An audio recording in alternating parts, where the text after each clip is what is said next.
But now let's return to the ongoing conflict in the Middle East. We heard about the ongoing US-Israel war with Iran. We also know that Israel is attacking Lebanon, and Lebanon's Prime Minister Nawaf Salam has accused Israel of war crimes. This comes after another Lebanese journalist was killed in the south of the country. Amal Khalil was hit by an Israeli airstrike while reportedly seeking cover in a house. Lebanese officials saying it was a deliberate and targeted attack. Mr. Salam said rescue teams were also blocked from reaching the scene. He said Lebanon would bring the incident before international forums. The Israeli military says the incident is under review. Well, all this comes as Israel and Lebanon are to hold a new round of talks in Washington later.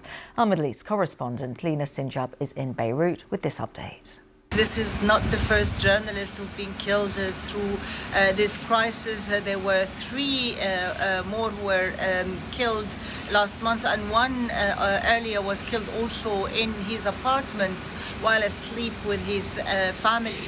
So it shows that, there are no limits to the attacks that the Israelis are carrying out. Yesterday's, attack took place as Amal and her colleague were trying to cover an airstrike that hit a vehicle in the town of Tayri in the south, and as the attacks intensified, they tried to take cover in a building, and this is where another attack took place and the building collapsed over them. The rescue operation took hours.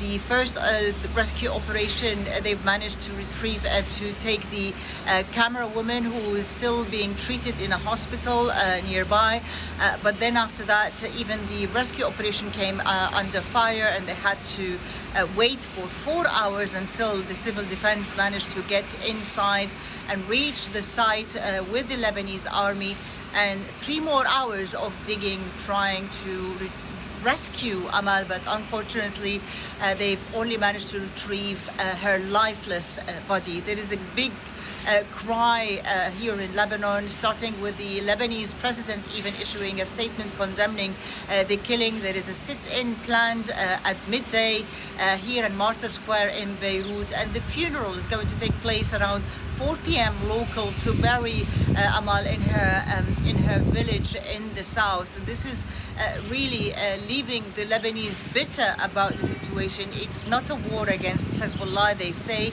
It's a war about civilians, and it's a war against telling the reality and telling the truth by targeting journalists like Amal.